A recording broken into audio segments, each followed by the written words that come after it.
In this video, I'll guide you through how to hide a page in Webflow.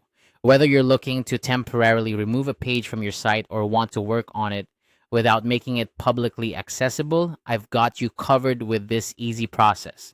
Let's dive right in. First, you'll need to head over to webflow.com. Make sure you're logged into your account so you can access your projects. If you're not logged in, just enter your credentials and you'll be all set. Once you're on the Webflow dashboard, you'll see a list of all your projects. Next, select the site you want to work on. Simply click on the project thumbnail to open it.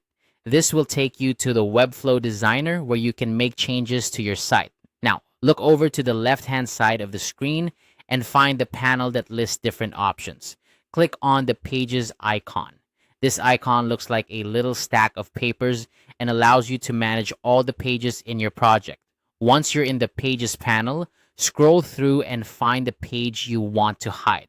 When you locate it, move your cursor over the page name and you'll see a gear icon appear next to it. Click on this gear icon to open the page settings.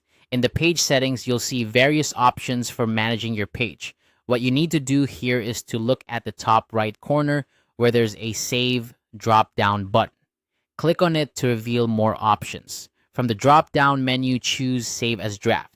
By selecting this option, you're effectively hiding the page from the public view. It won't be accessible on your live site, and visitors won't be able to see it. However, you'll still be able to work on it within the Webflow Designer. And there you have it. The page is now hidden from public view, giving you the flexibility to make changes or updates without any interruptions.